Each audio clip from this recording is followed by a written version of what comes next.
Good morning and welcome to 1330 of the Heidegger series.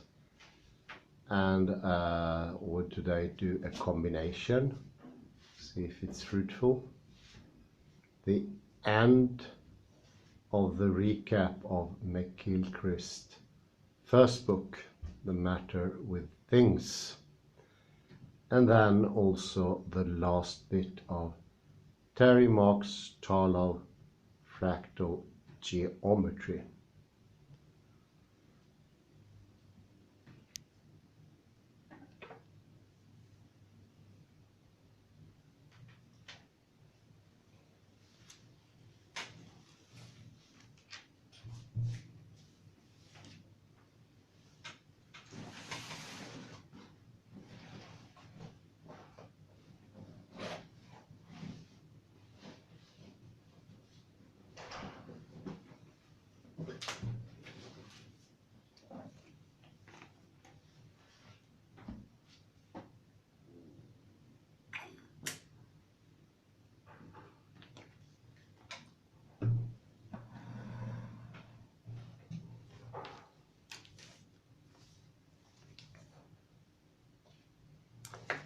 And I will continue where I left off in 1328. We have now reached into the God zone. The dreadful teleological question. And do note I said teleological and not theological. Teleological has to do with telos, goal or end.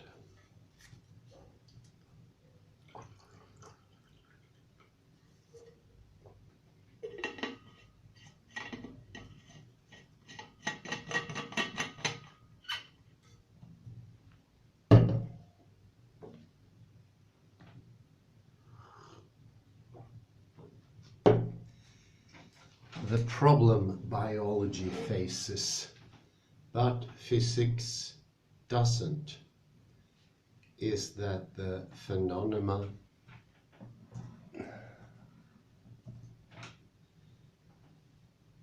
is trying to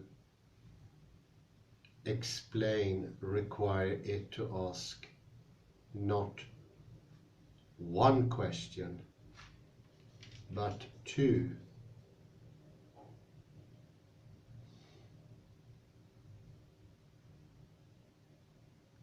This has been succinctly pointed out by George Gaylord Simpson.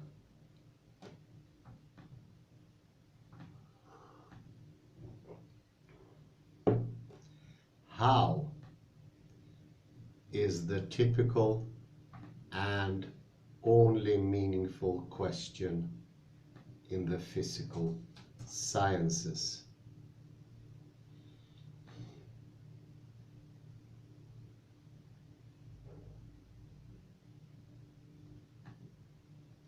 But biology can and must go on from there.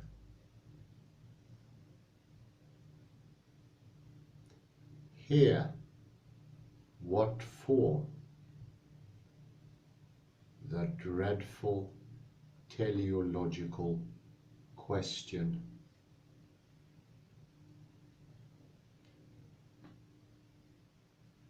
Not only is it legitimate, but also must eventually be asked of every vital phenomenon.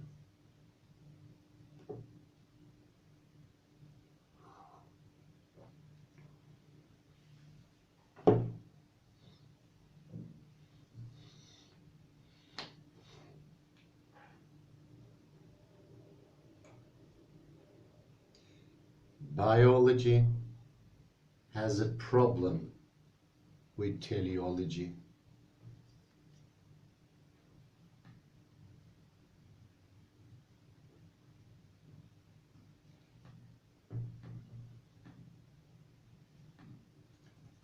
in JBS Haldane's often quoted words.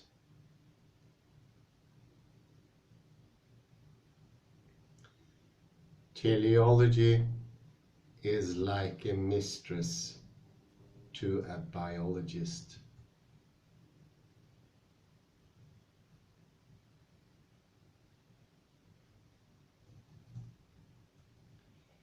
He cannot live without her,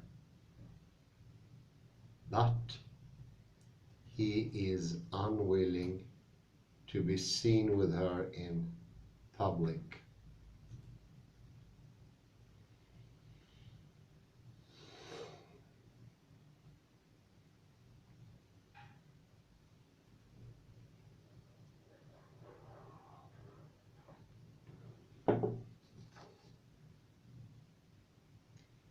Teleology differs from determination.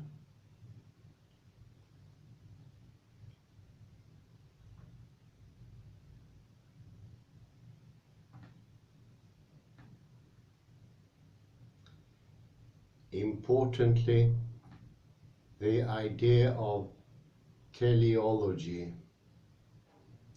or purpose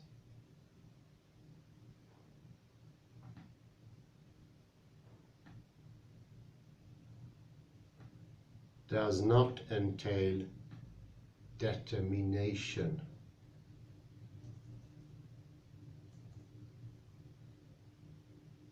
No prior plan.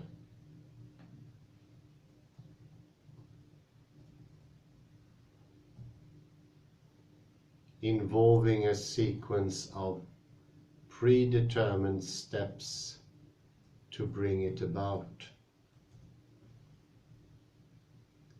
is required.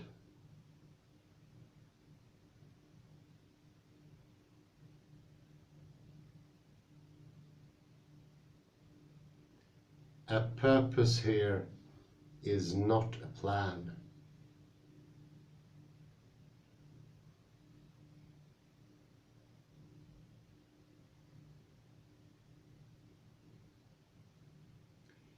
It is a tendency inseparable from, woven into, as it were,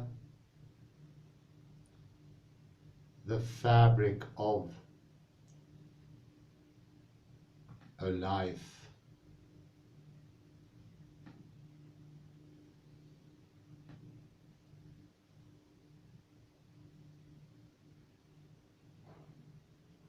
Which leaves all the detail and even the final outcome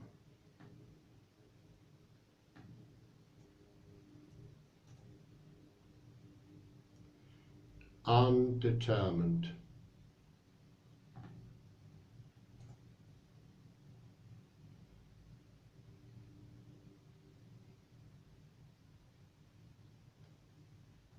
Thus, we tend towards certain ends.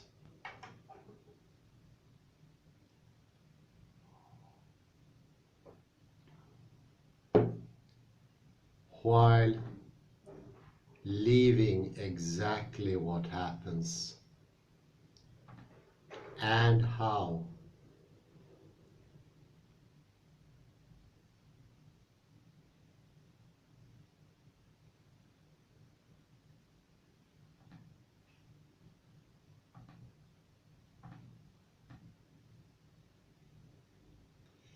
in any one case undetermined.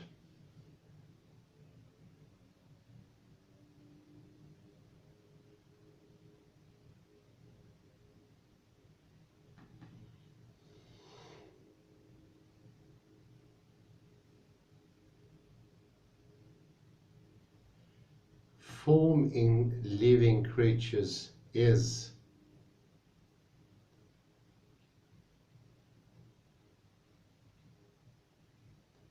despite appearances, another aspect of the question about purpose.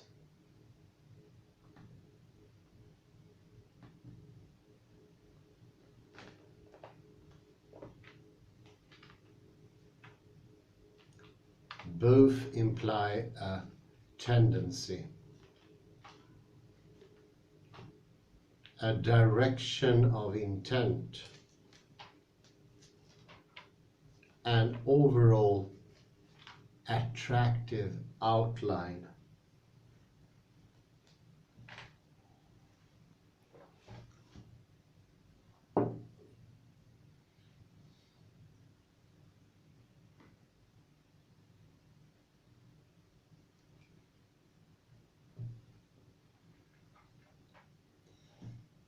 Some sense of this, as Woos and McClintock would say,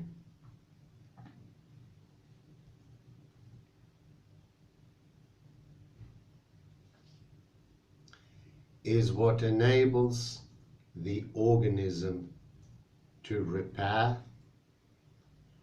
or correct itself.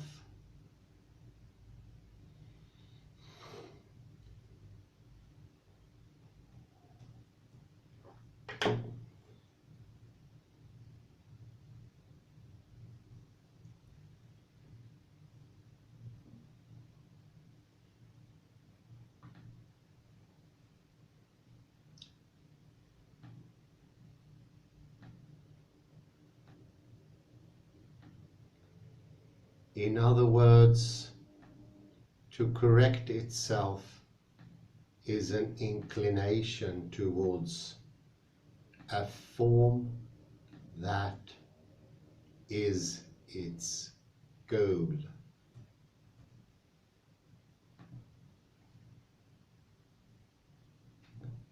Towards a goal that is its form.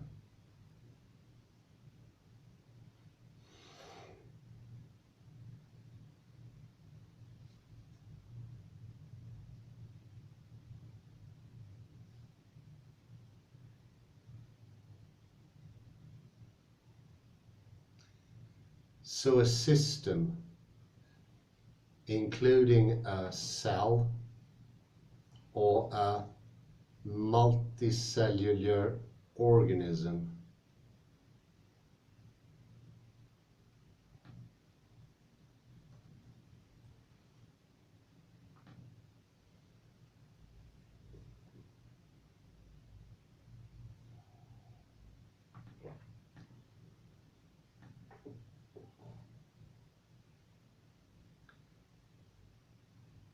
can be free and undetermined. Yet, despite the occurrence of random events, exhibit patterned and purposeful behavior.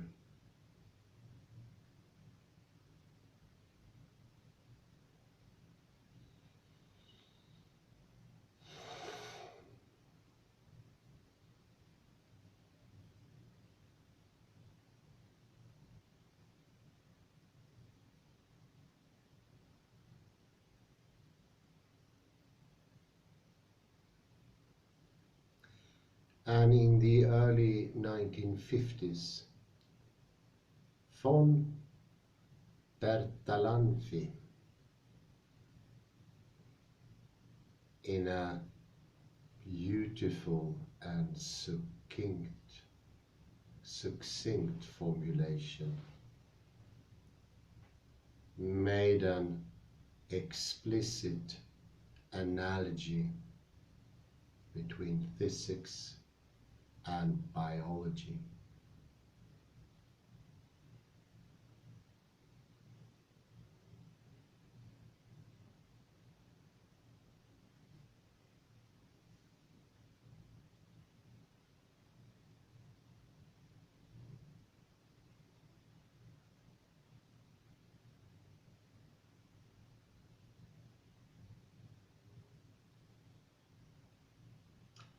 as in modern physics, there is no matter in the sense of rigid and inert particles.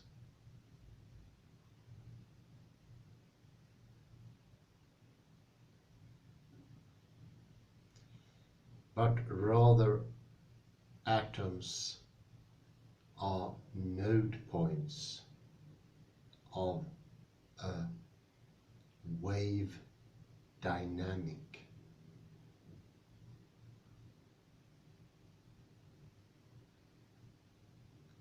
So in biology,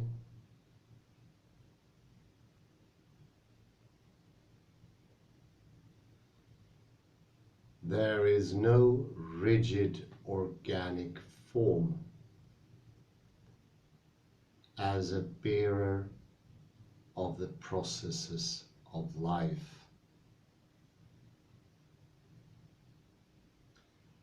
Rather, there is a flow of processes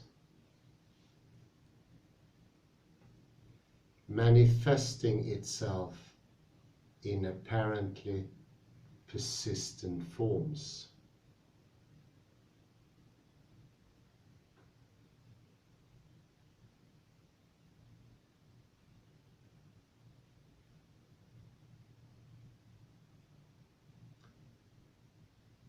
How scale affects the speed of reality.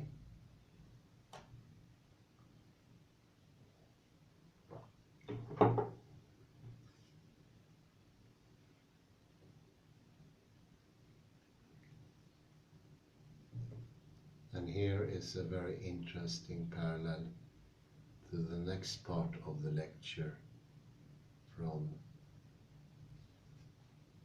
Terry.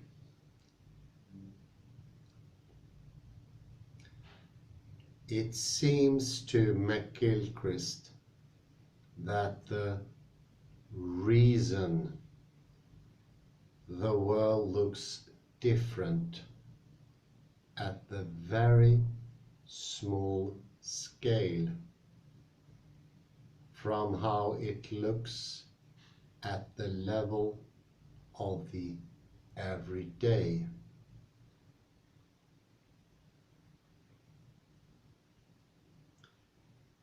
has as much to do with time as it does with space.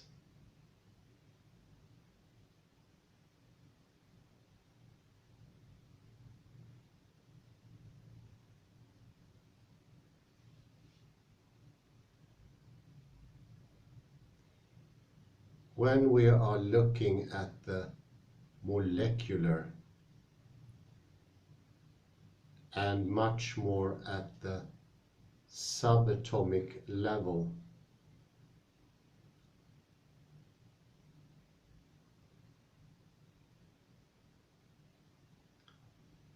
processes are happening very fast indeed.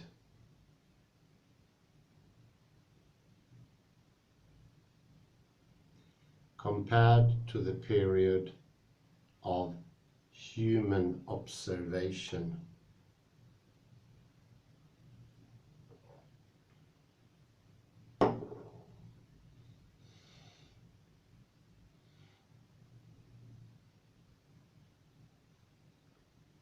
At the macroscopic level, processes are generally slower.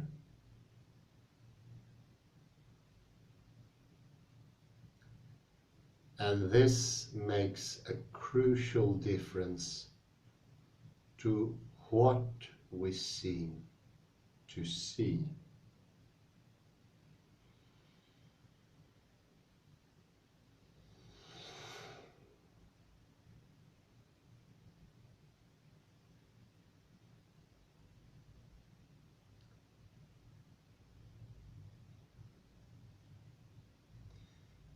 The most solid-looking man-made objects in the world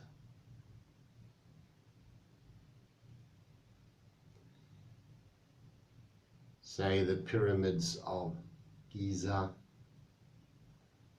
are quicker, smaller waves, but waves they are.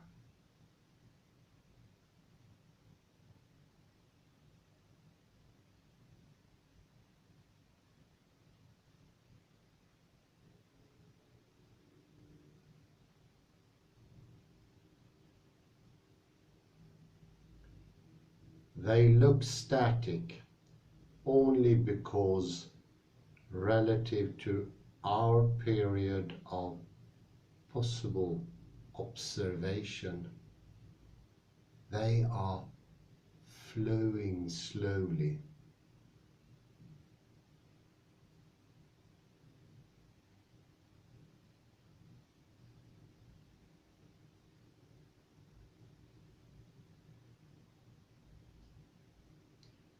And so it is with everything.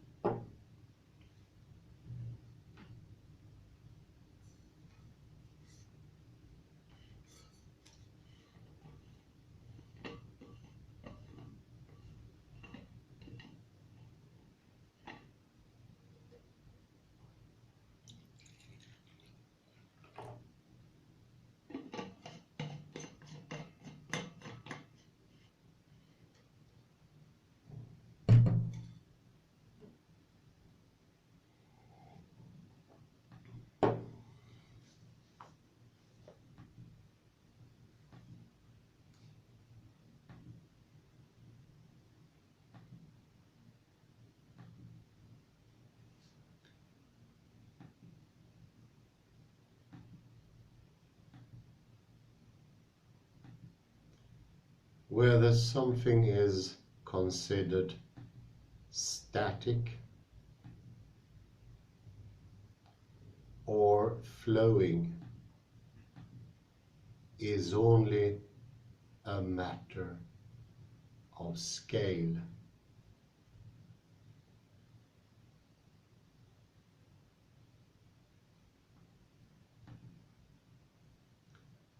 Stasis is just an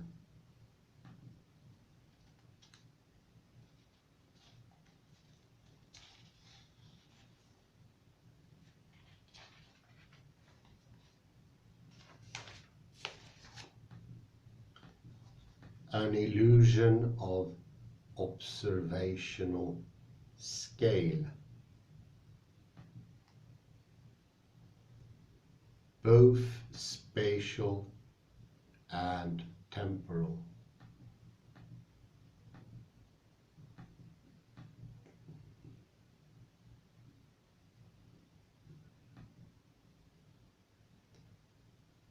Science, as consumed by the public,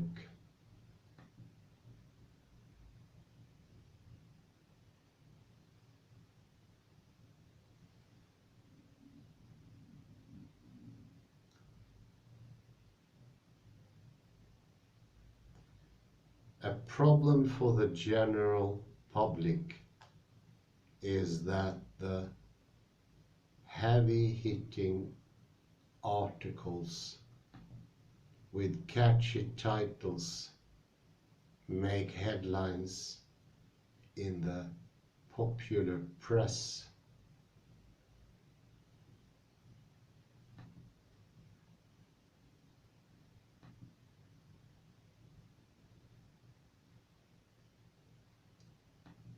While the more measured responses that create a more nuanced picture do not.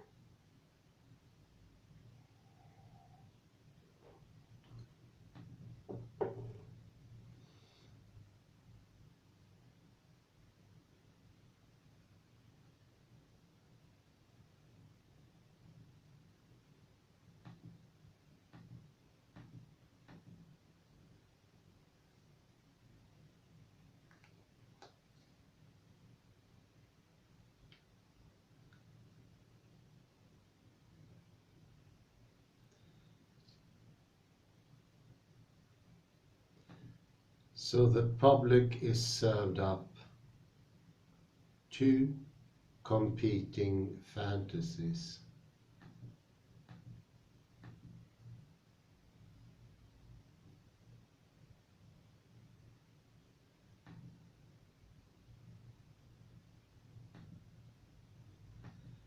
That anything that comes from science is irreproachable,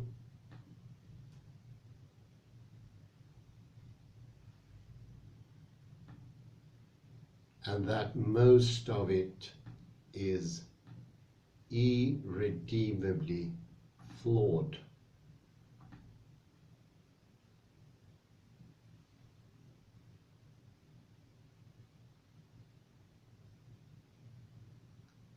This kind of polarization makes rational debate about the true,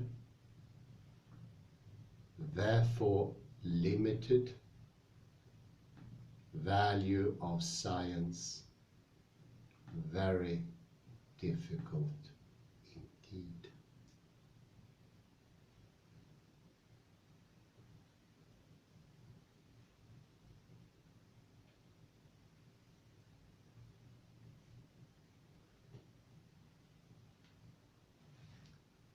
Peer reviews limitations.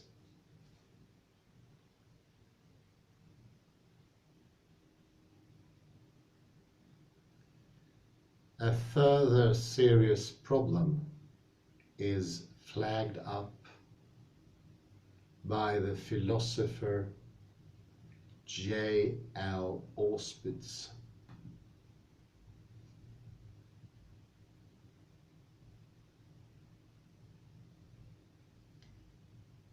There are never peers to review unique work,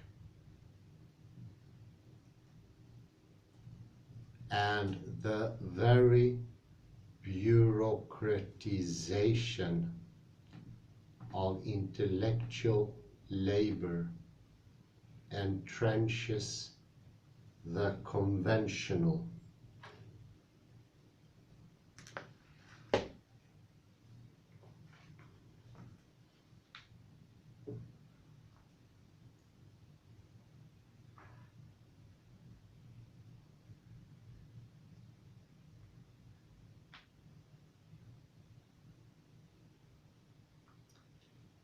Philosophy and vision.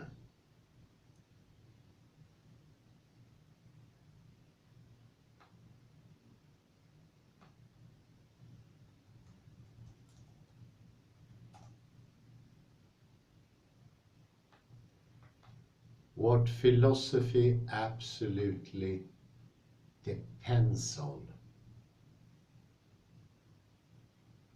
and without which none of its enterprises is worth the paper it is scribbled on.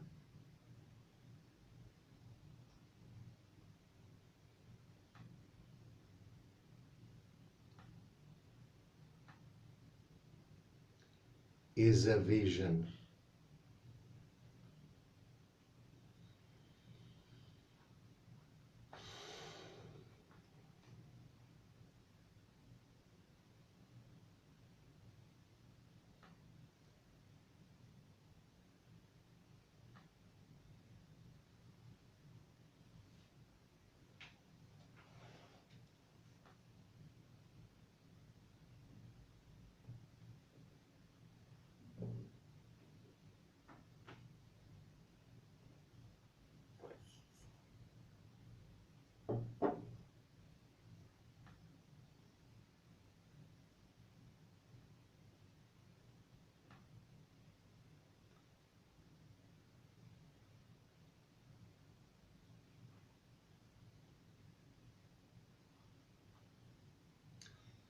You can be as clever as you like at finding technical objections to the vision of another.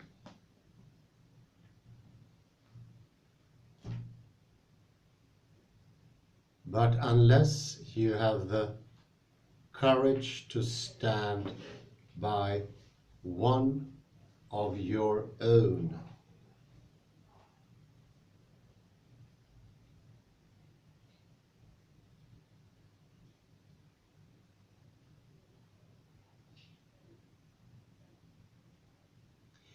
you are not a philosopher,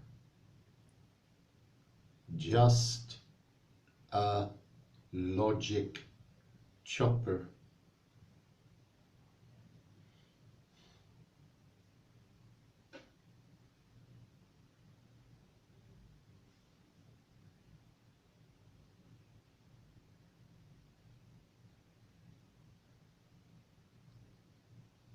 This quote from Weissman.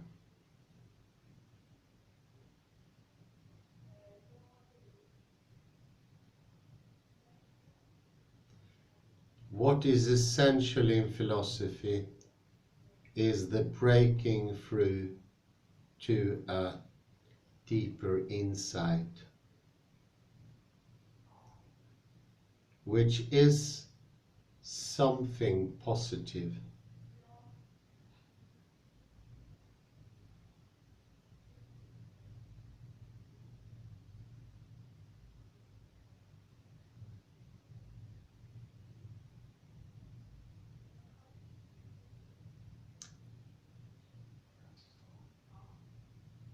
Not merely dissipation of fog and the exposure of spurious problems.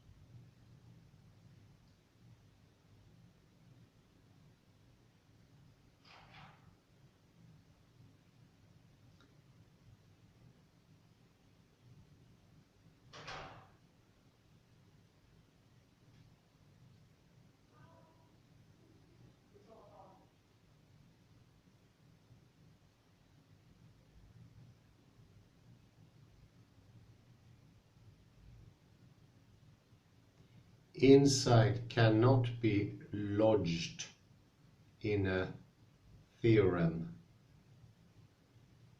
and it can therefore not be demonstrated.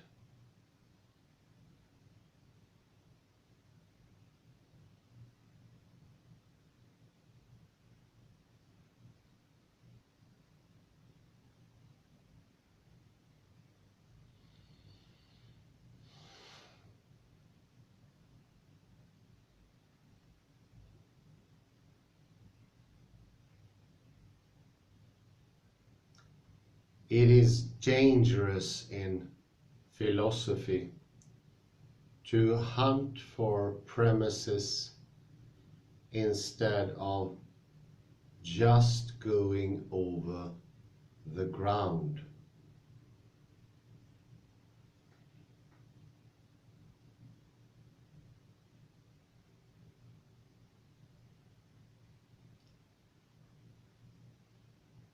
Standing back and say, look,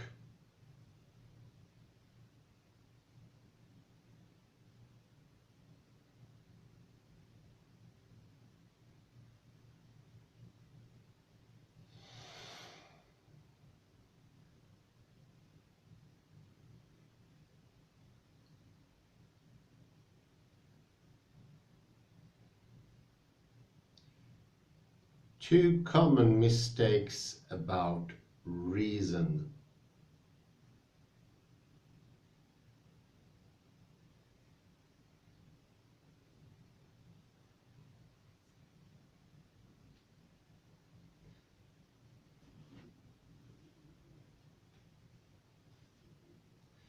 There are then two widely held and equally mistaken beliefs about reason.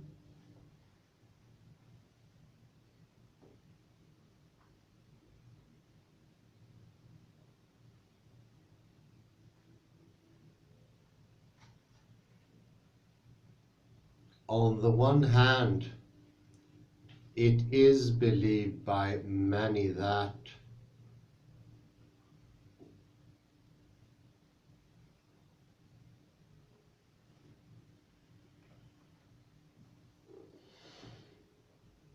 if properly followed,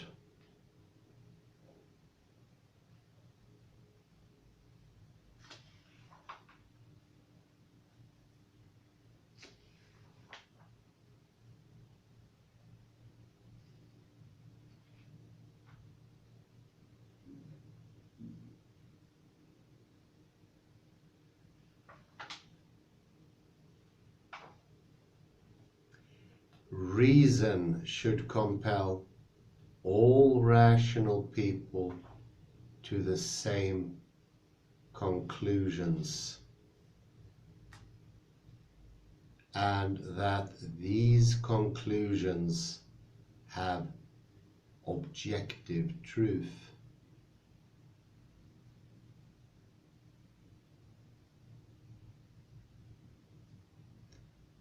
This is the fallacy of ratiocentrism,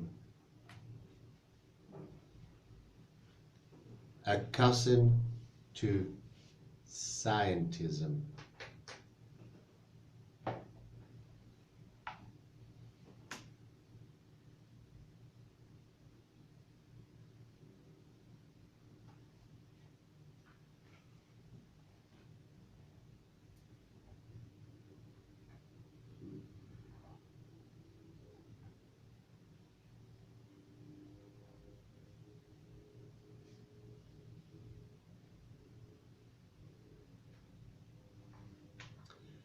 On the other hand, it is believed by some that this very point of view is so blatantly absurd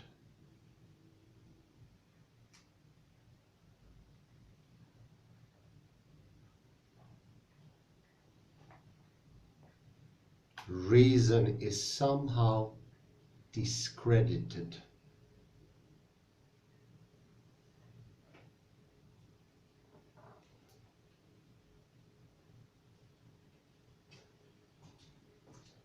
And we can act as though we owed nothing to it.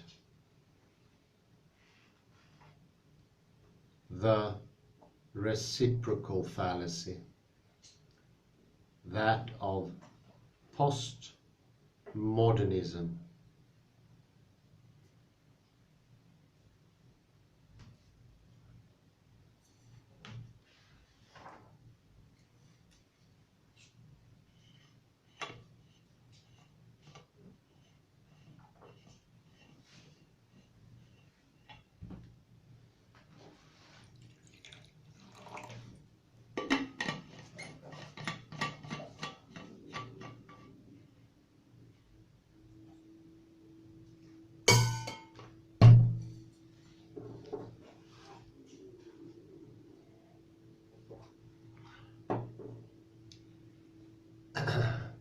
Some quotes on the limitations of concepts.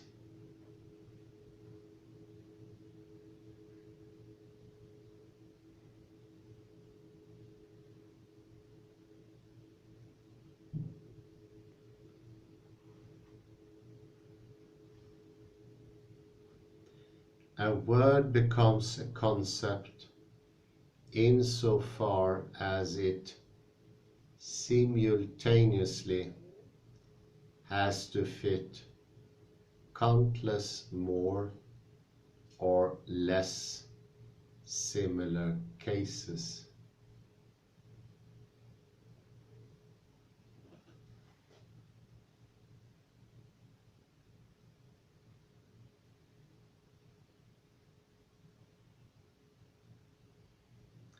which means purely and simply cases which are never equal and thus altogether unequal.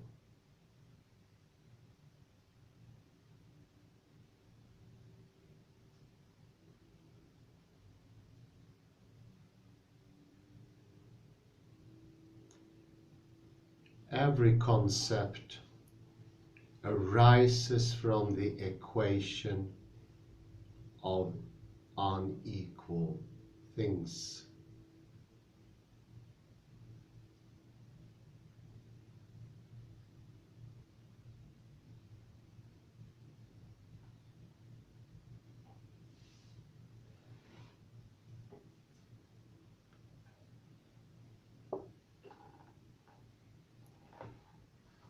Just as it is certain that one leaf is never totally the same as another,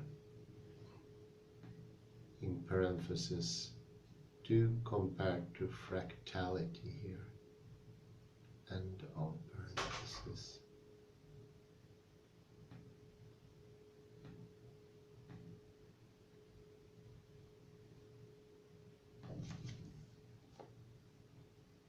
So it is certain that the concept leaf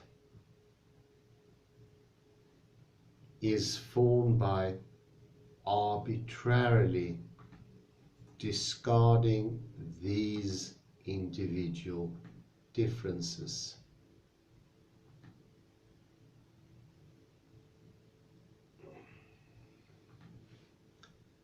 By forgetting the distinguishing aspects.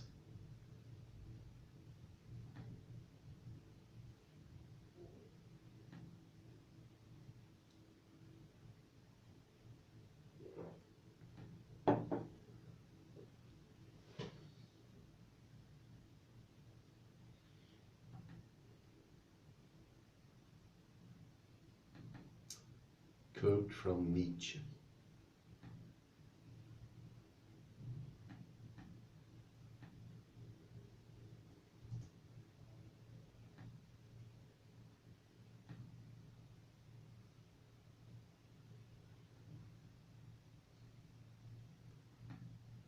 General terms, according to Charles Fried,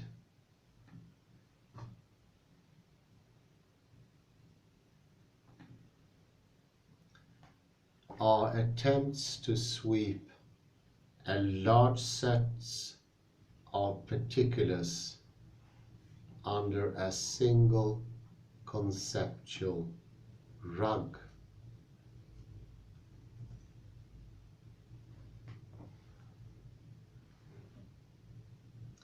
But it is an attempt doomed to failure.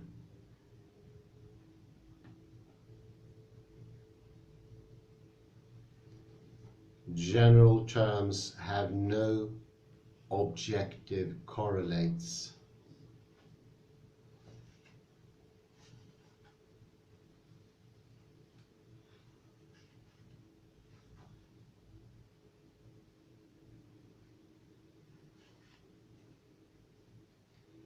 They are merely compendia of particulars collected together for our convenience in terms of similarities we note for our purpose.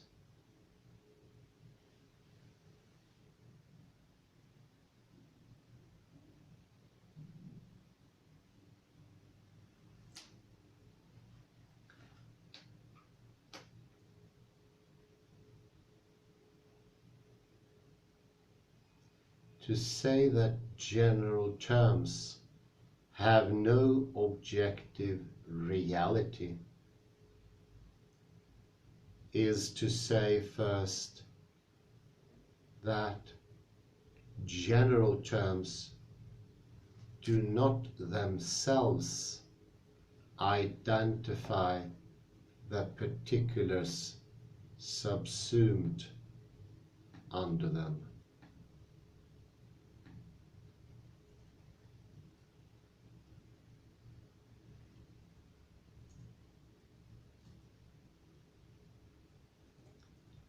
And second, that therefore the process of subsumption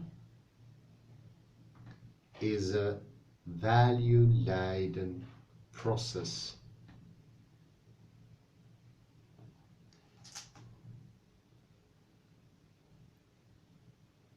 One which refers to human goals and purposes.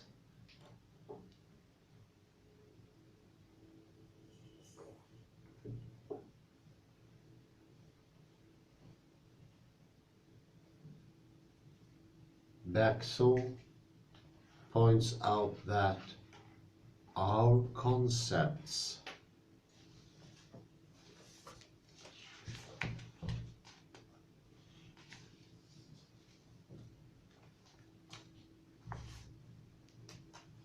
have been formed on the model of solids.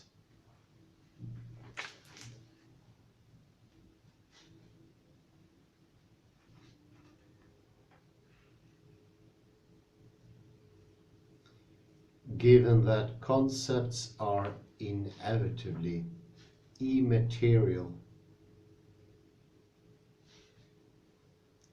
this may seem paradoxical.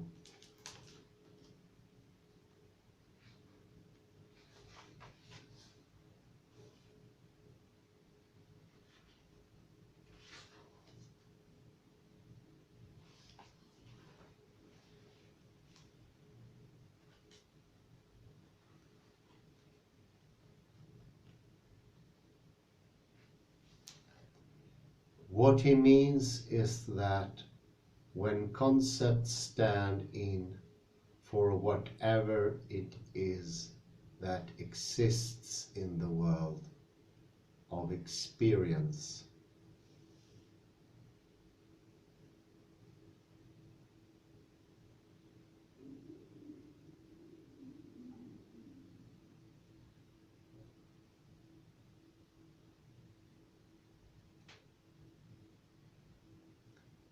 and therefore within time.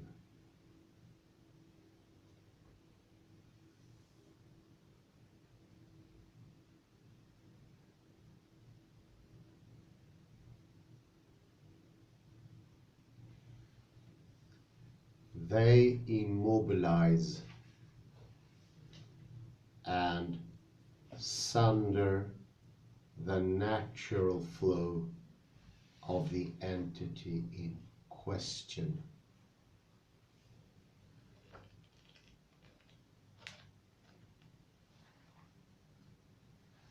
They freeze, so to speak, elements that are in their very essence dynamic.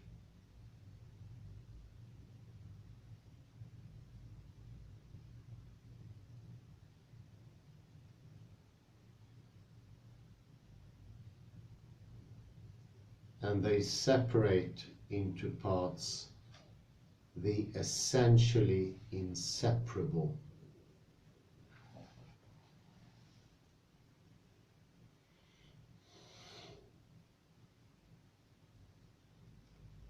Conceptualization is a form of congelation, freezing in time.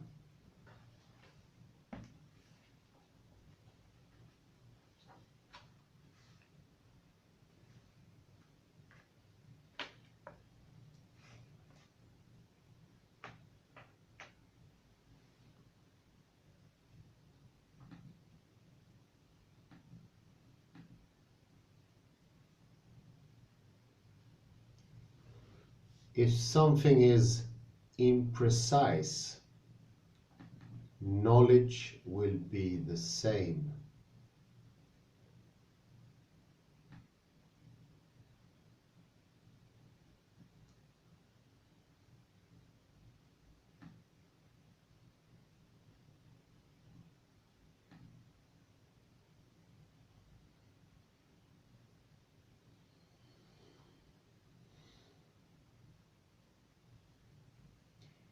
Human affairs are a case in point.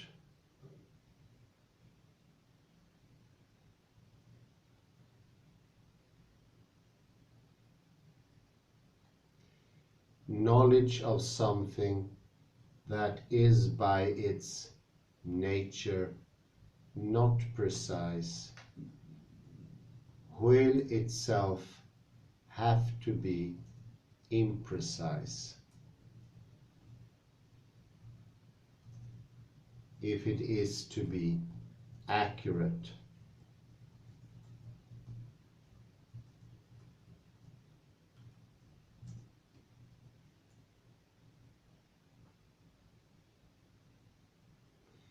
Aristotle again.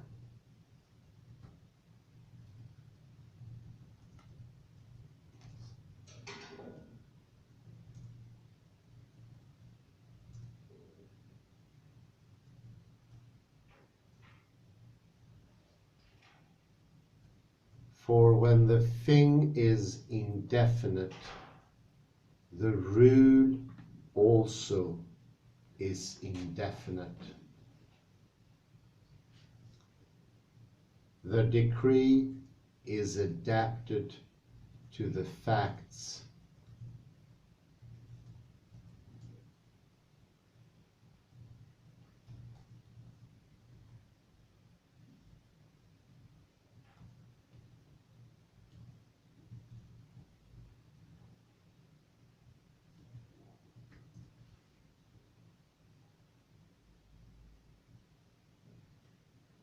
The inability of words to capture experience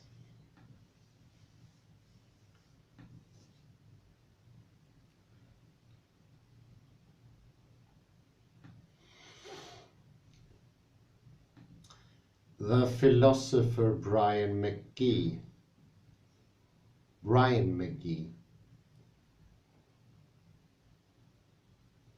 writes that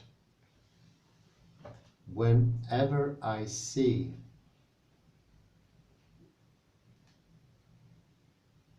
all that language, broadest and crudest of terms, what it is that I see,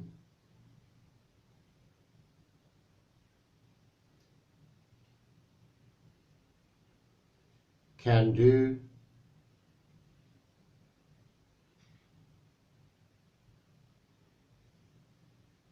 is to indicate with the utmost generality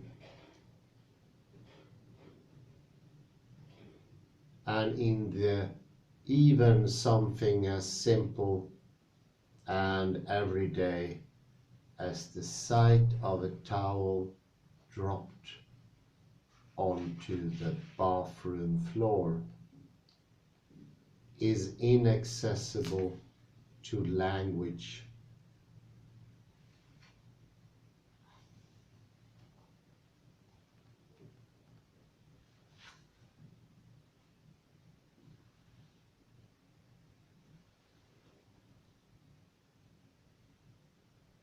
And inaccessible to it from many points of view at the same time.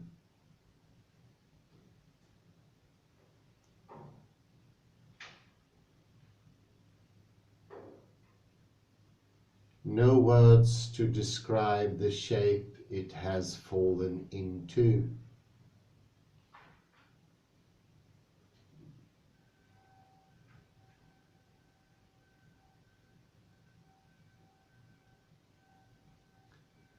No words to describe the degrees of shading in its colors.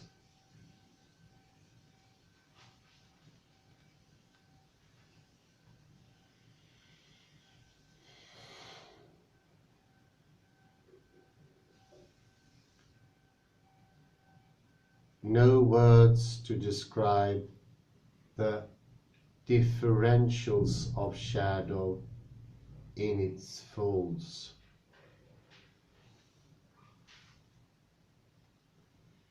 No words to describe its spatial relationships to all the other objects in the bathroom.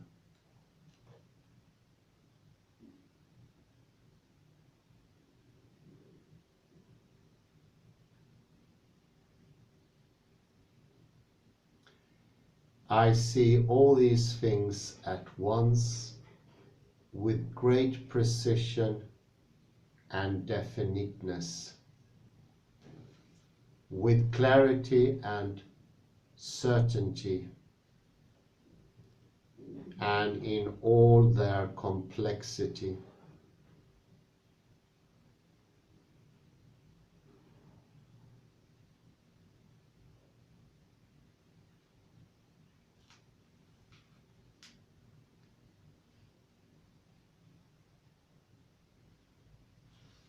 I possess them all wholly and securely in direct experience.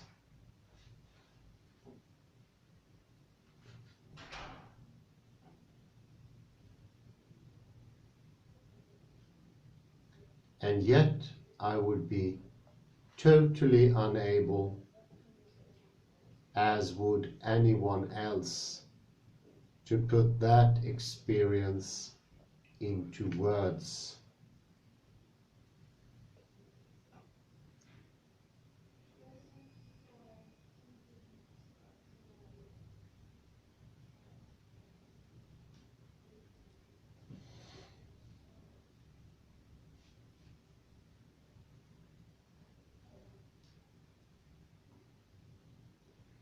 Quantifying human variables.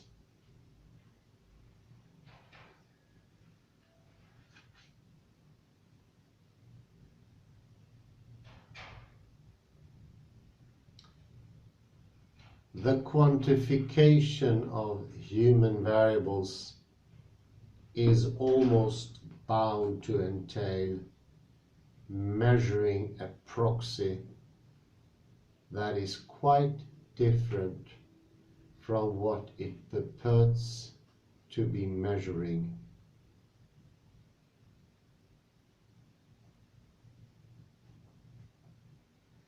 And coming up with a figure that implies a degree of precision.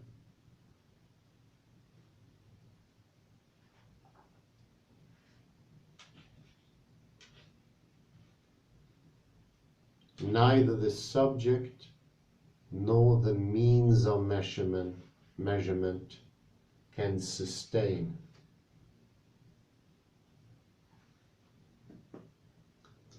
This is not an amusing technicality. It happens every day and plagues our lives.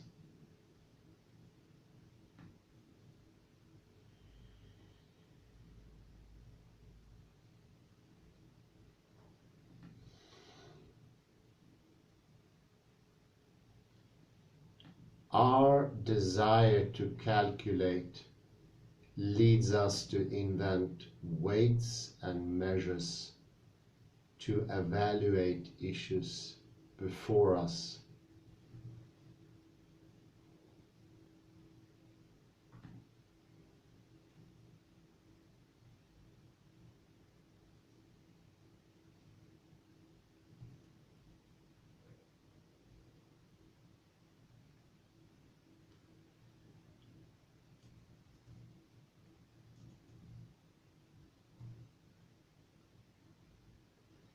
But numbers can never evaluate anything at all.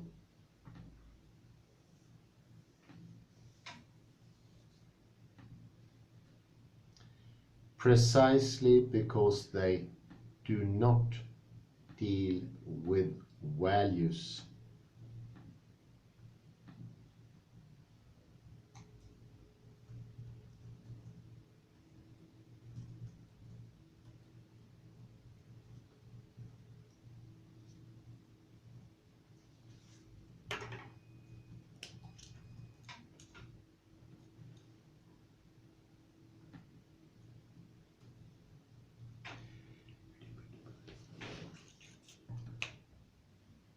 I will begin with a quote from the Austrian philosopher Friedrich Waismann.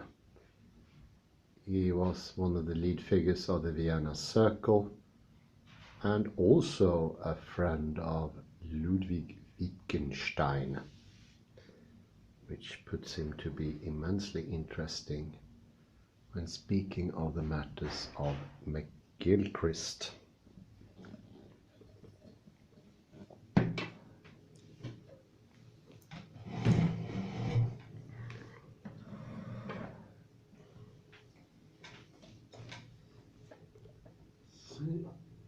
As I find on page 934. Those who try to speak about time, that was this subject we were about, find themselves, according to Waismann, pulled to and fro. I'm always in the present, yet it slips through my fingers. I am going forward in time. No, I am carried down the stream. One answer will never do.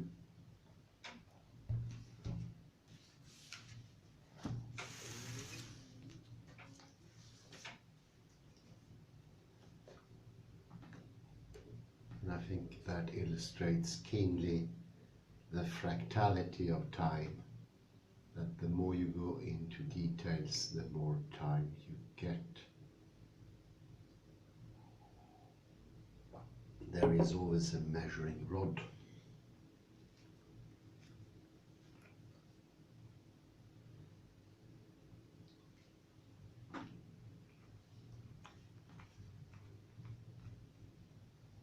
Even if you evaluate something as profitable, the value is nowhere to be found in your measurement.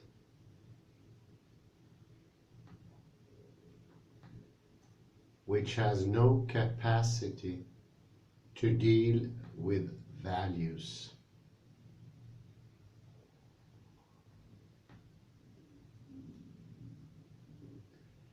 The value is what it is in the background here.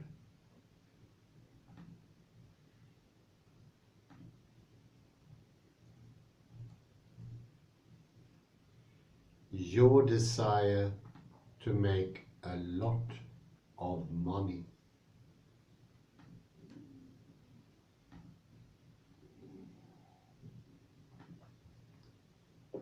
Ultimately, many human qualities are just not quantifiable in any but the vaguest conceivable way.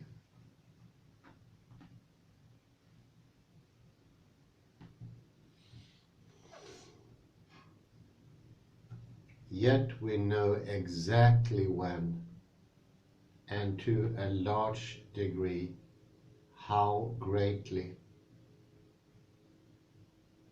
we experience them. For example, beauty anger, hunger.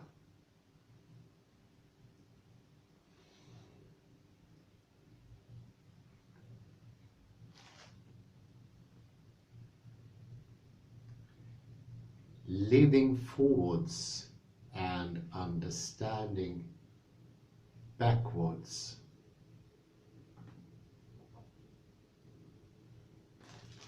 A quote from Søren Kierkegaard.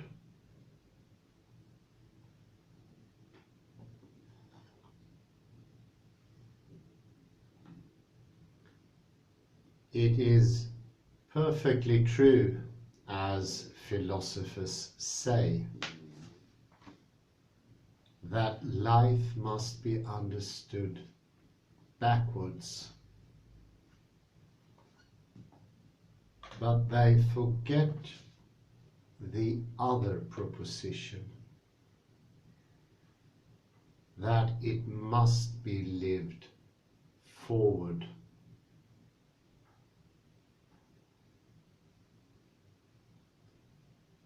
And if one thinks over that proposition, it becomes more and more evident that life can never really be understood in time.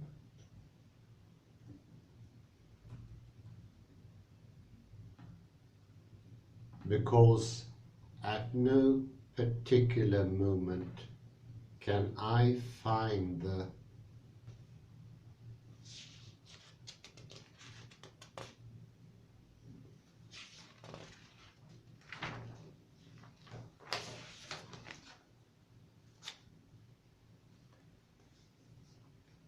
necessary resting place from which to understand it backwards.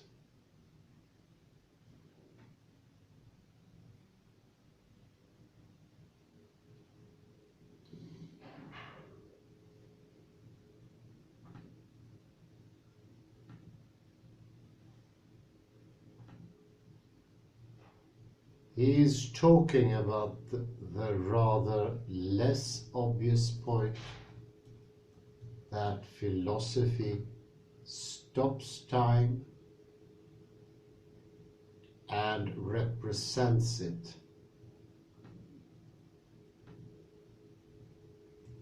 Retrospectively, whereas when we are living, we experience the world as it happens, in the flow of time.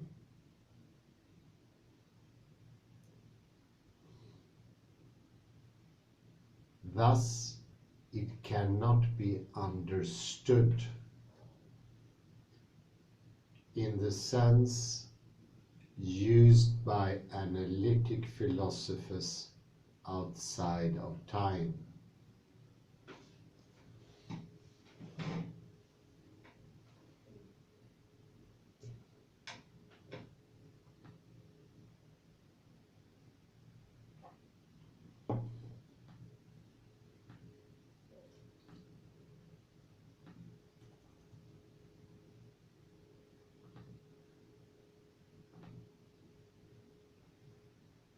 Comparing the brain with a machine.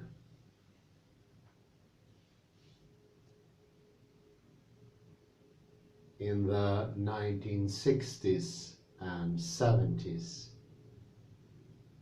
academic psychology became dominated by an urge to demonstrate that human ways of thinking,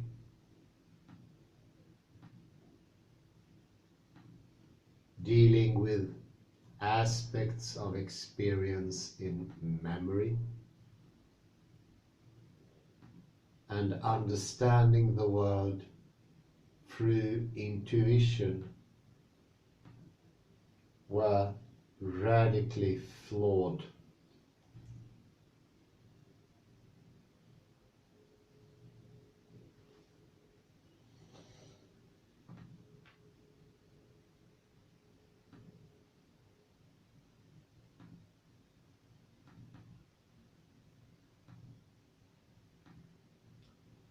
This coincided with the espousal of the idea of the brain as a computer.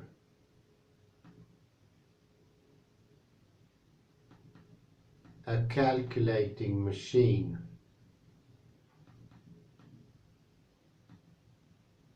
encoding, storing and retrieving data from memory banks.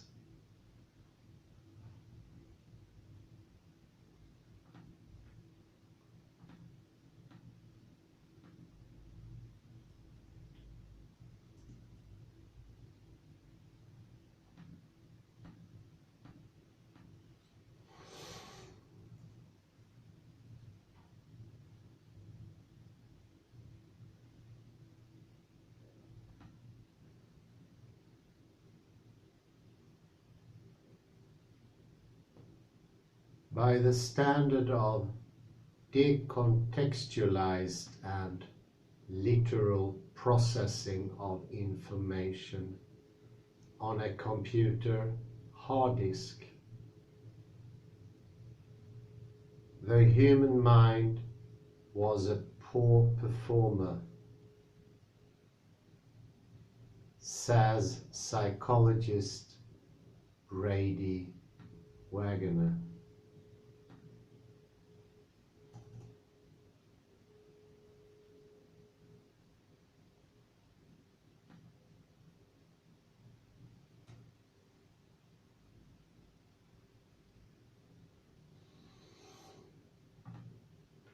We were seen as lazy, inefficient, cognitive misers.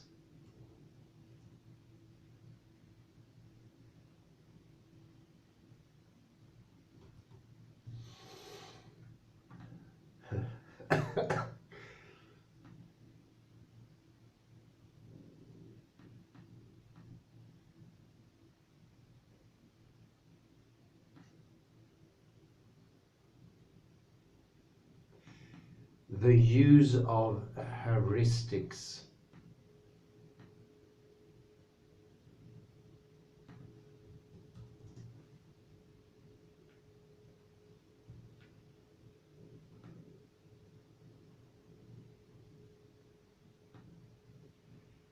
Heuristics are indispensable for good decisions in uncertain situations.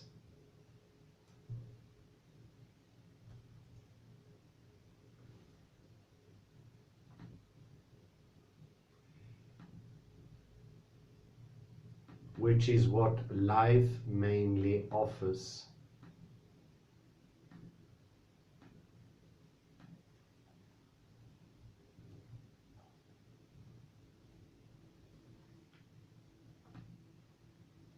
In an uncertain world, good decisions require ignoring part of the available information.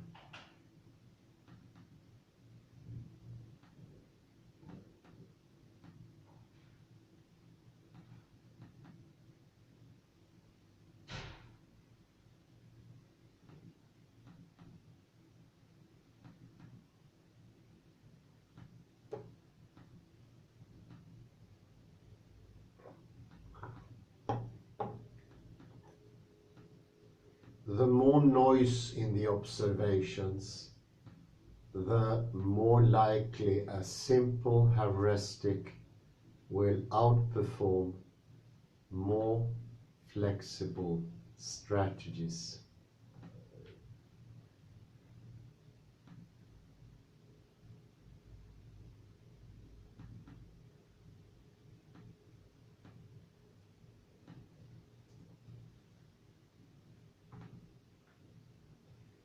Complex problems do not always require complex solutions.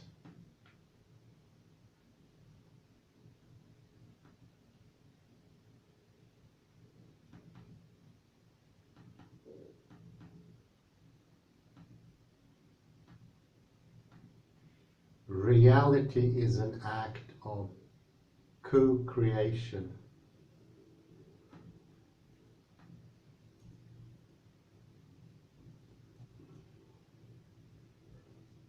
And this is how we bring all our world into being.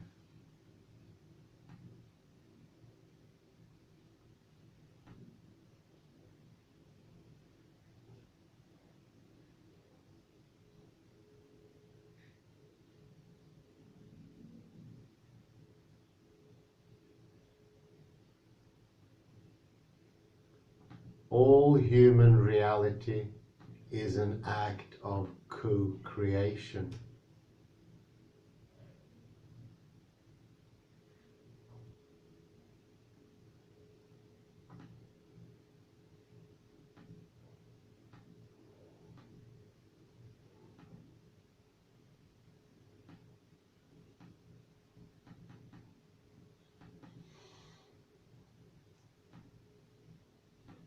It is not that we make the world up.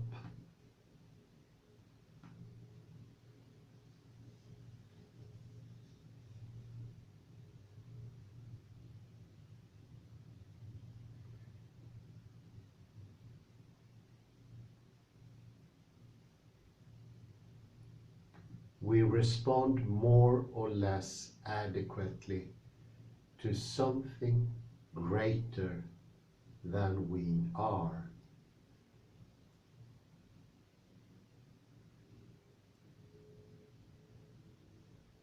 The world emerges from this dipole.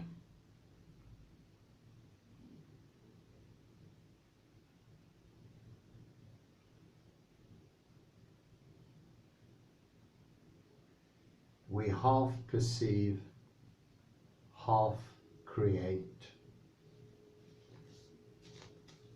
And the last thing here is a fantastic thing to remember.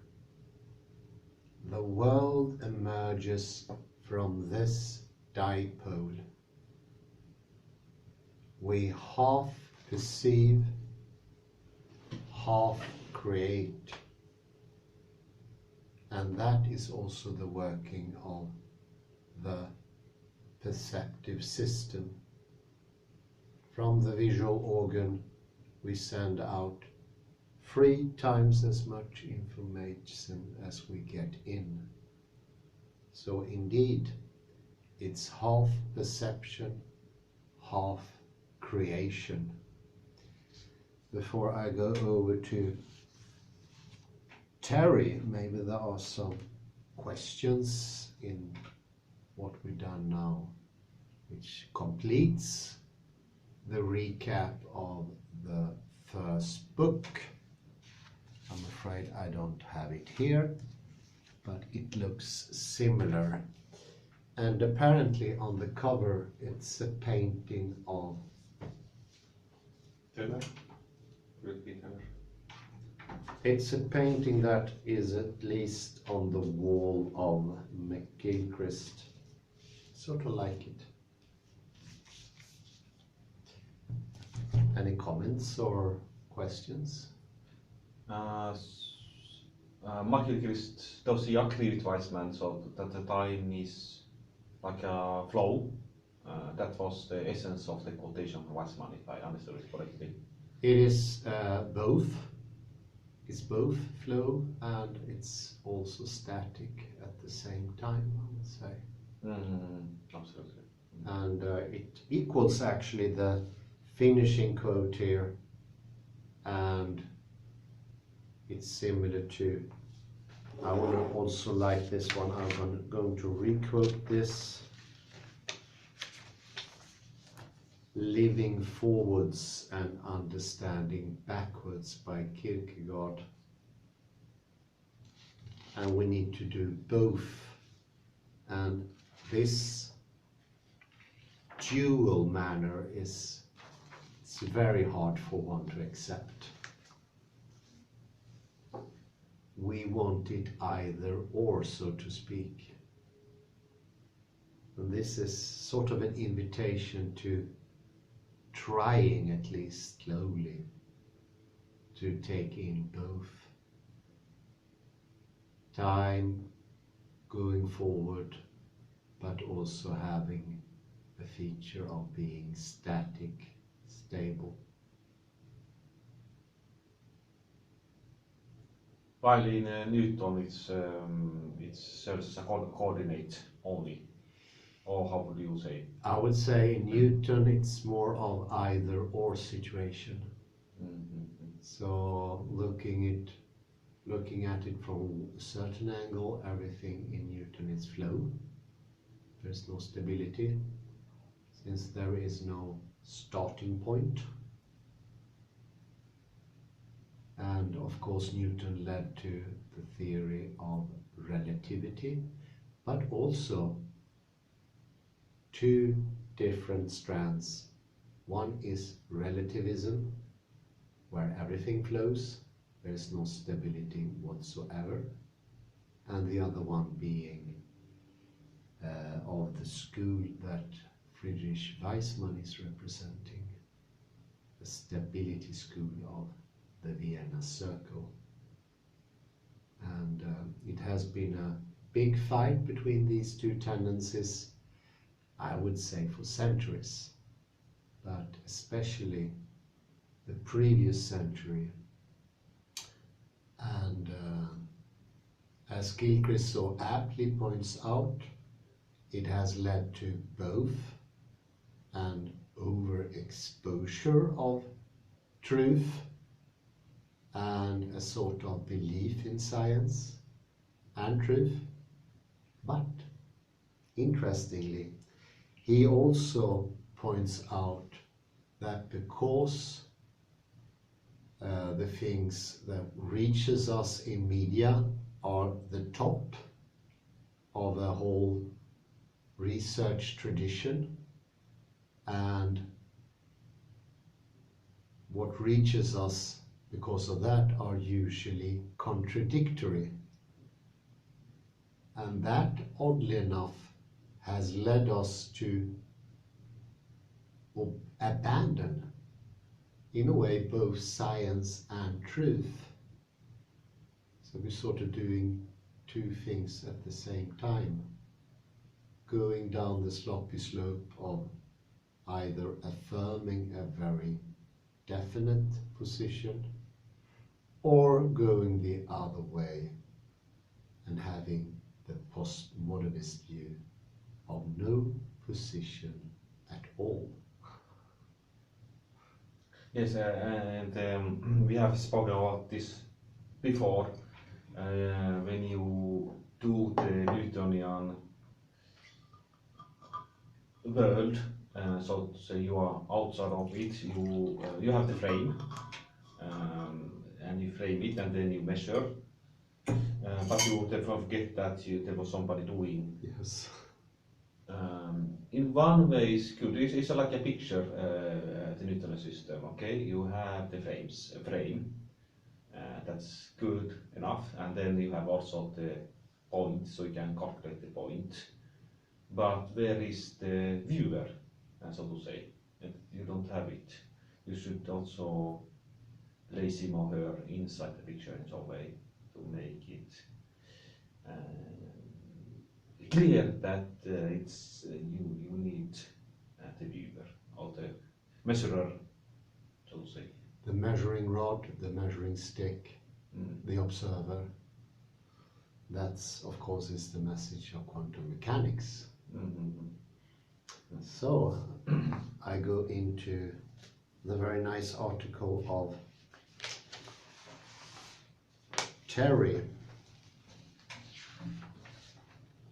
Marks-Tarlow, and speaking of being in the left hemisphere, which brings about impatience, I've been waiting for a response to an email I sent only a couple of hours ago. Oddly enough, I already got an answer, sort of encouraging my left hemisphere impatience. I haven't read it yet, but it's interesting to have contact with her as well, and also reading her article. And I left up at page 38, seeking semiotic seams.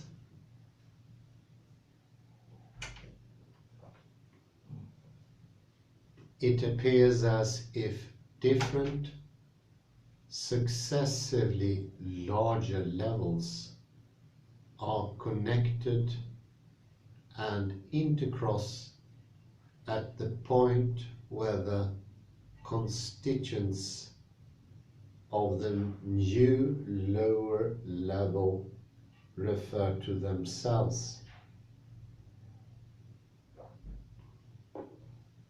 where antinomic forms appear and time sets in.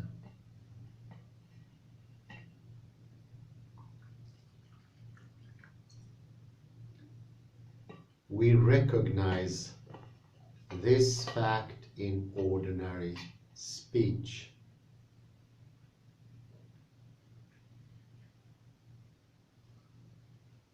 When trying to convey a description of a new domain, we often construct an apparent antinomy to induce the listener's cognition in a way such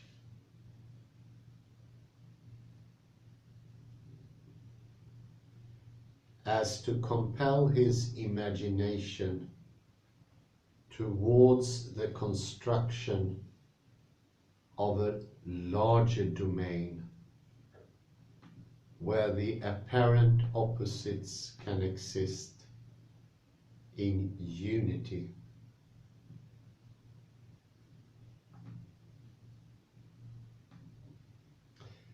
A moral example: once you lose everything, you have everything.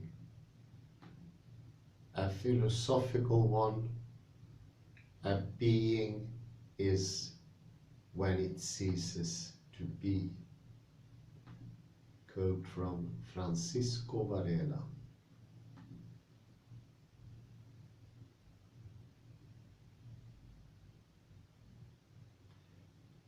I have argued that self-similarity spans the full range of existence, from the most concrete material levels to the most highly abstract and psychological ones.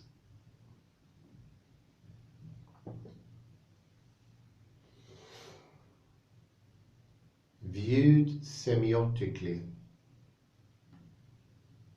I believe this newly discovered symmetry represents the sign for identity in nature.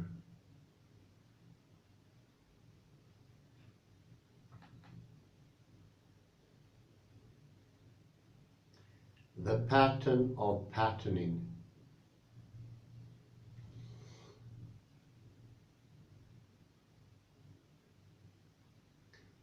by which essences actually precede evolution and biological reproduction.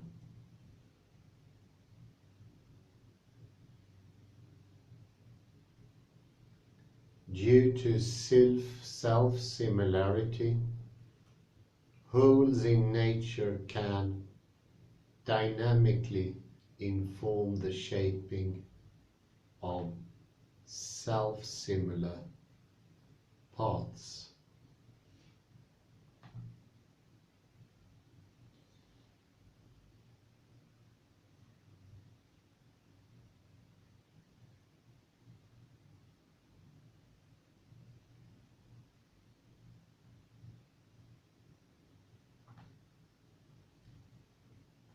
Consider symmetry semiotically as a distinction that leads to no distinction.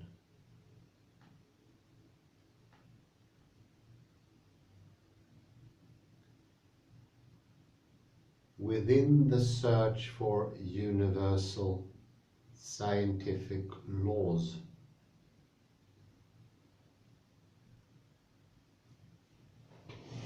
this makes sense.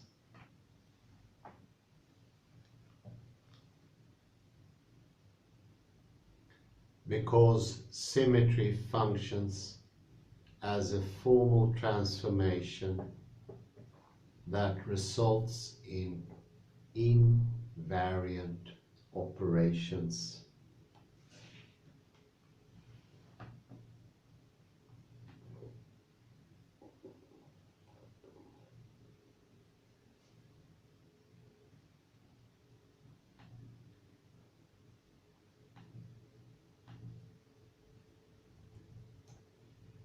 The idea of a distinction leading to no distinction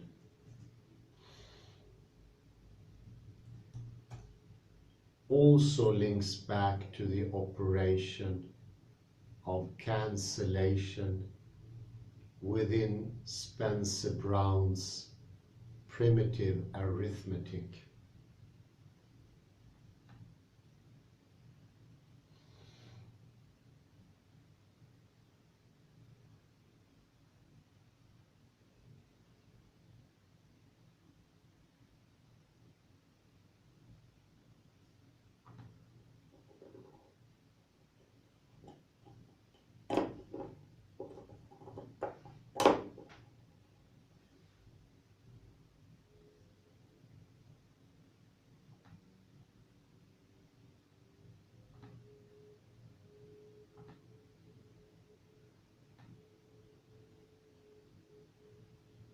Here, at the level of first distinctions,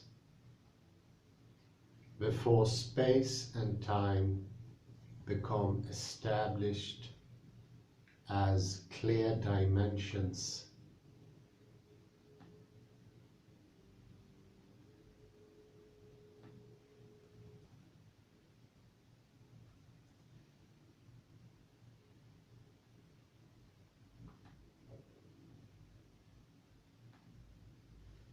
symmetry can be viewed as a double crossing that annihilates the original distinction.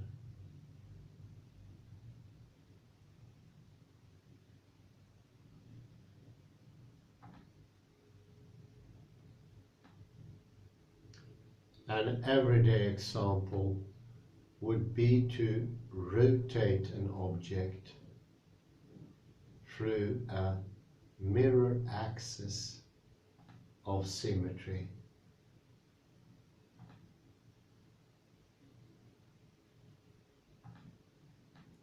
And then back without any detectable difference.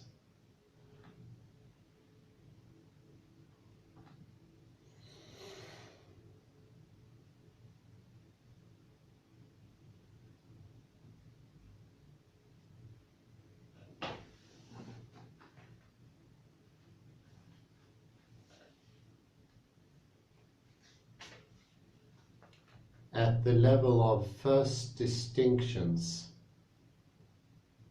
where the act of marking is inseparable from the mark itself, a paradox appears.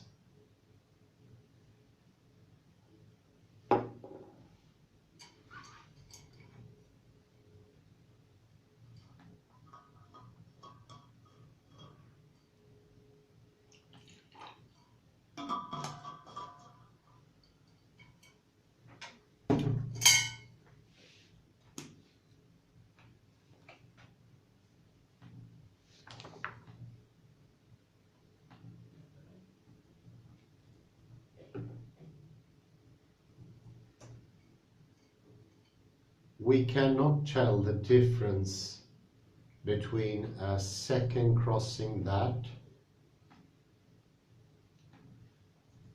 at less primitive levels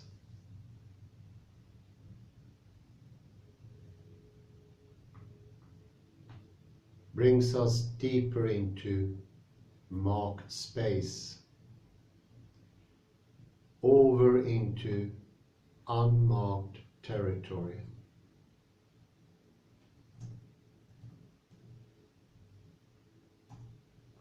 Or right back to where we started.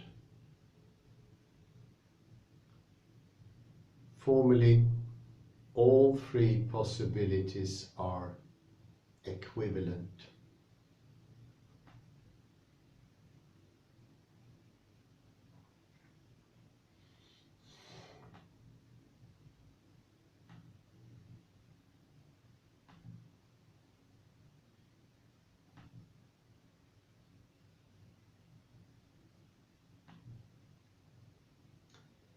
This is easily visualized with the help of nested versus adjacent circles.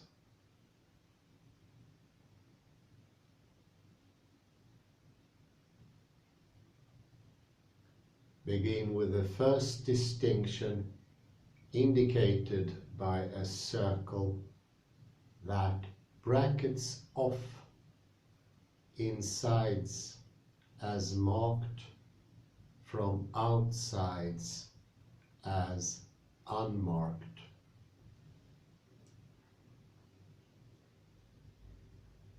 Now consider three recursively nested circles, each inside the next.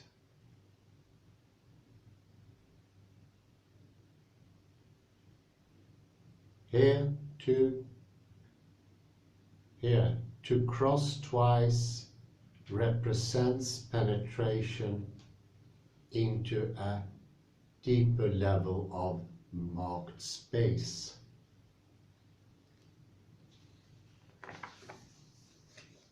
In the case of the adjacent circles,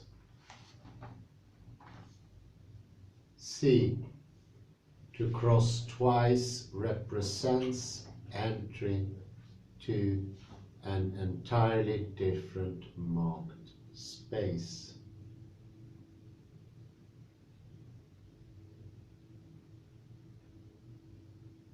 Finally, in the case of only a single circle,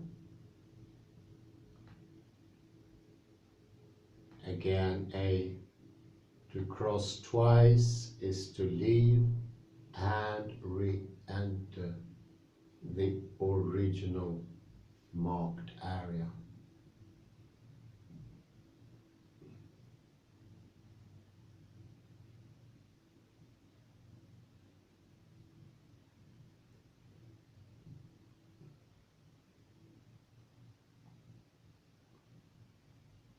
The single circle A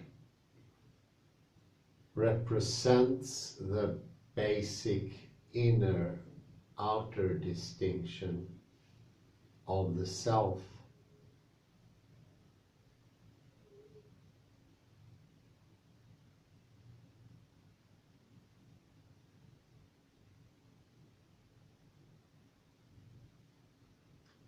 The three nested circles represent degrees of interiority of the self.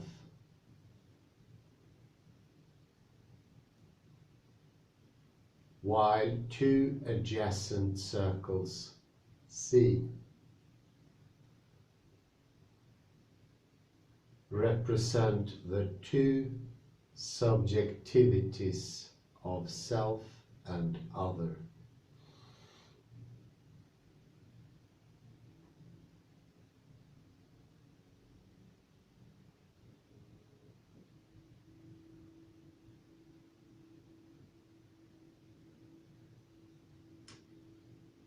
The impossibility of formally distinguishing between these three conditions establishes their imaginal paradoxical foundations at the level of first distinctions.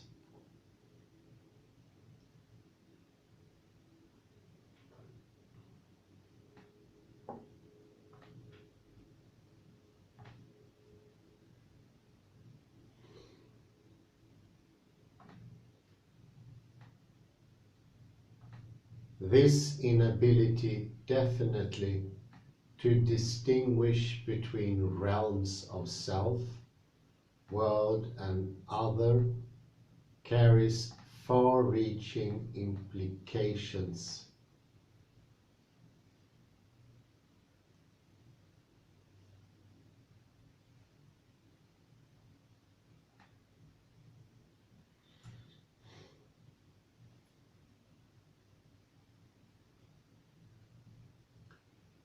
In the laws of form, logician Spencer Brown moved from the duality implied by first distinctions to paradox that sometimes stems from the self-referential capacity of a system to re-enter itself.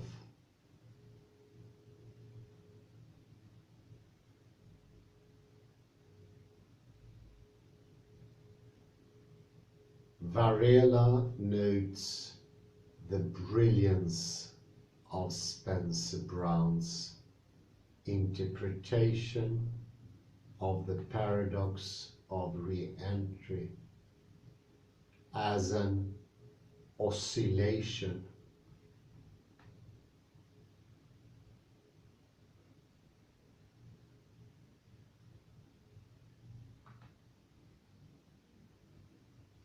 or an imaginary state in the form seen in time as an alteration of the two states of the form.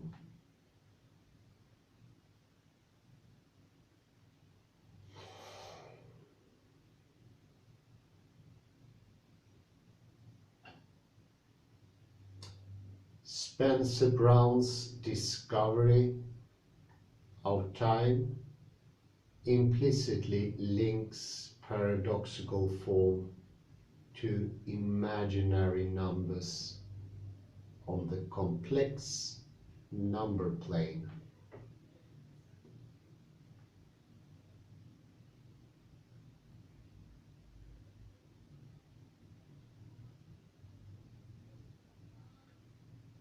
Varela agrees with Spencer Brown that self-referential dynamics establish the presence of time.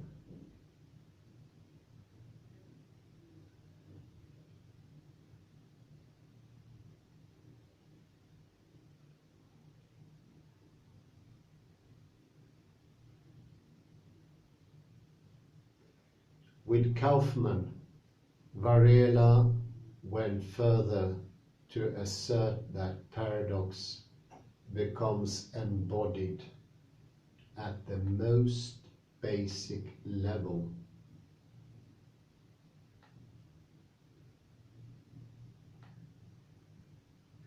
In the very process dynamics of form itself.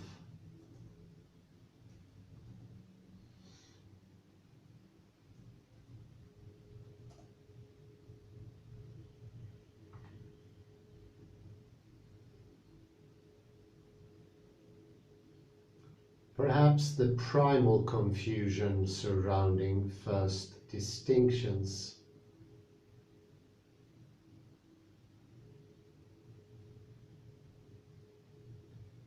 where a double crossing sometimes leads back to the original marked area,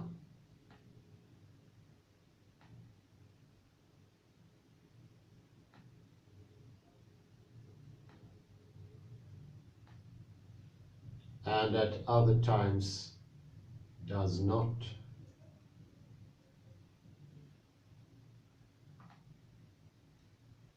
Helps explain why Varela's re-entry dynamics sometimes lead to paradox and at other times do not.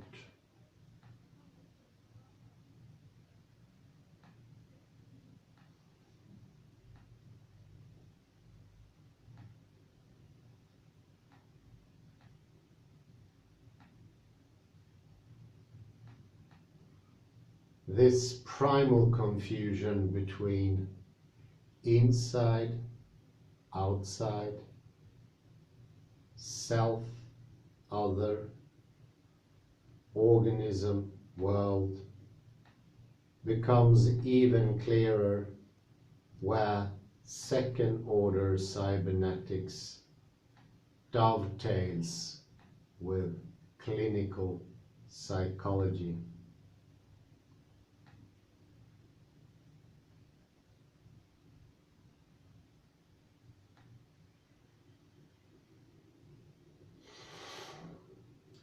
In this territory, we find a persistent, fundamental inability to distinguish between the deepest recesses of our own subjectivity.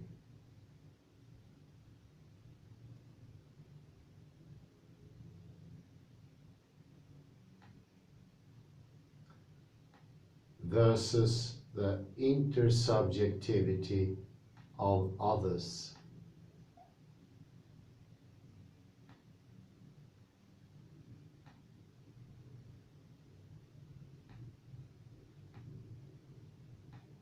Versus the objectivity of a world that exists outside of the organism.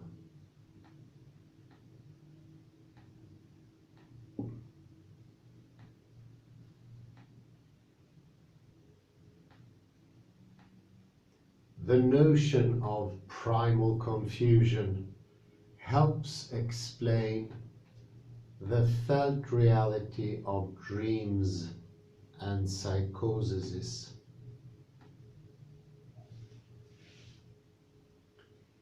and legitimates the controversy surrounding psychoanalytic concepts.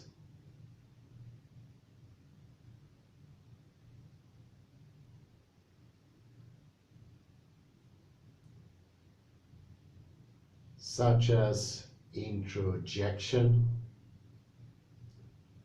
or projective identification.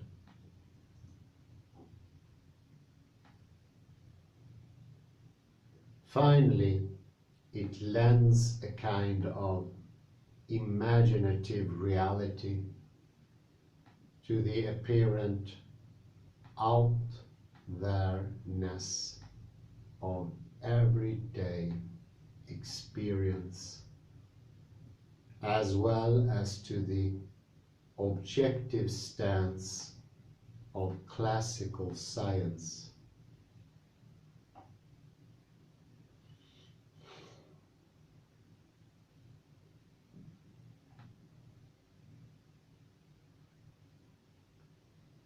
In a previous article for Cybernetics and Human Knowing,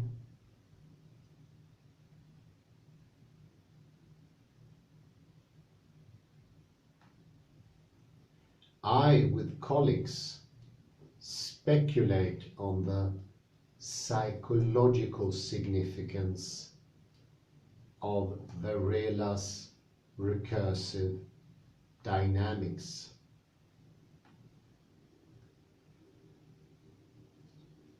By examining the individuation process as lifelong,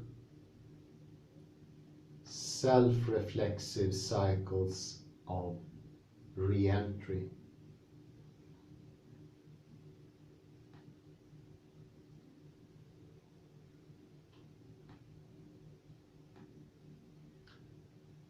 psychological birth is preceded by paradoxical union of opposites within the unconscious.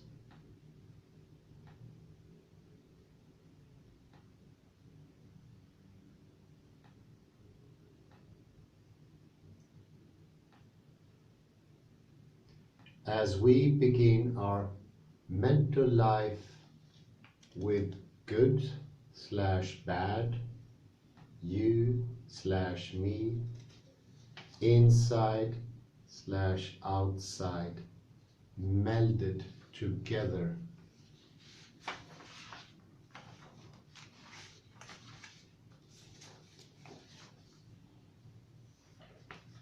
In order to make first distinctions, nascent consciousness must separate each pole from its opposite.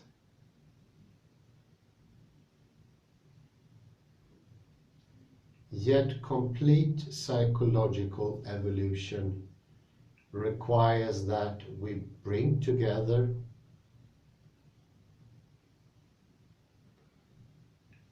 blend and balance all opposites. Inner development requires that we leave ourselves in order to get deeper inside. In fact, spiritual advancement can be characterized as the use of self-reflection to achieve increasing objectivity.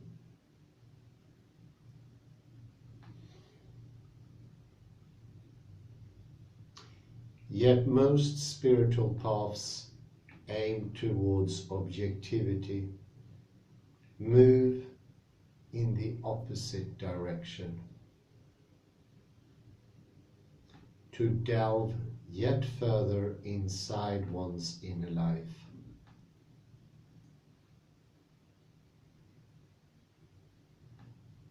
To reframe this primal confusion in terms of fractal boundaries between mind and body, conscious and unconscious elements of experience, provides a new reading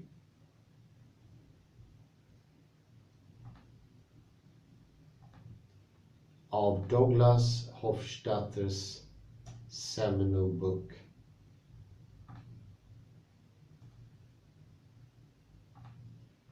Gödel, Bach and Escher.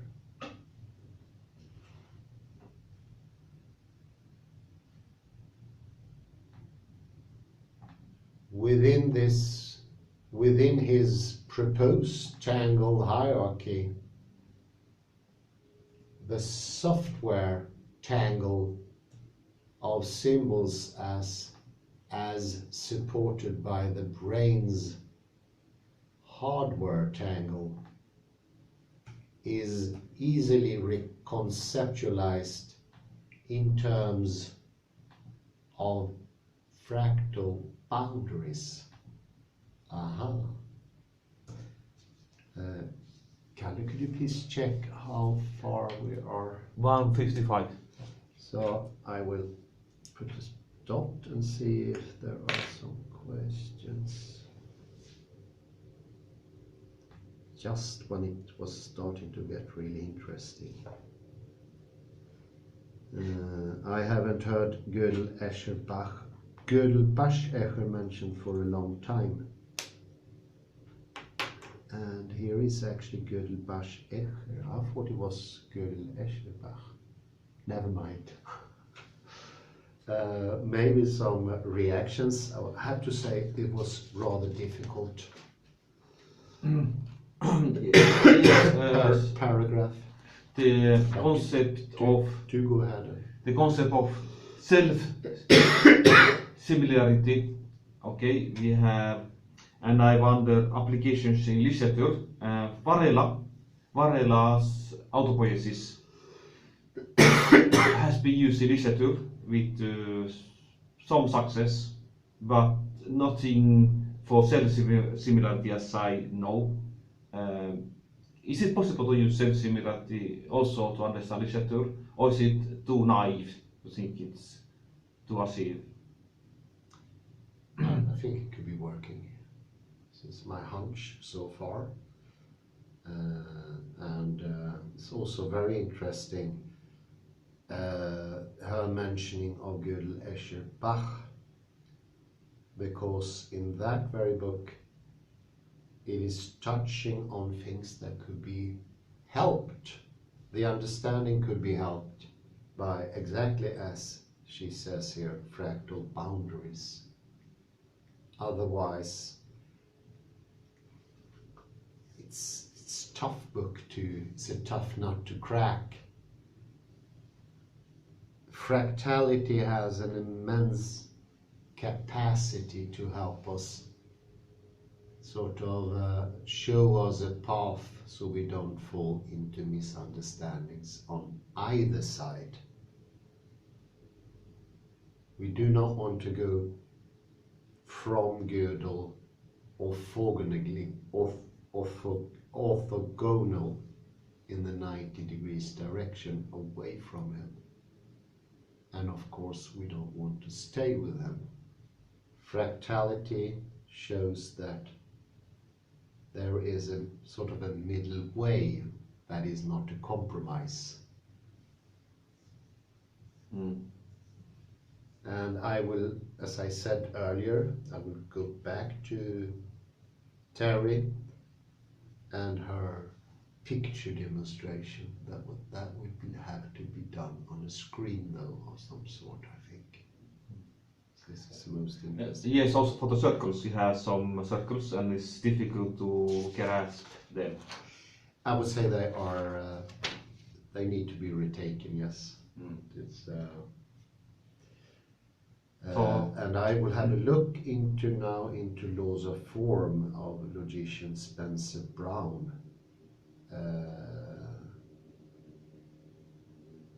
It becomes very interesting because in my case I firstly studied already Francisco Varela and Umberto Maturano. It's almost 30 years ago when they came out with their seminal book, The Tree of Life, The Tree of Knowledge. Very interesting. I say, any more questions? Thank you very much. Thank you. Very, very excellent, thank you. Have a nice morning.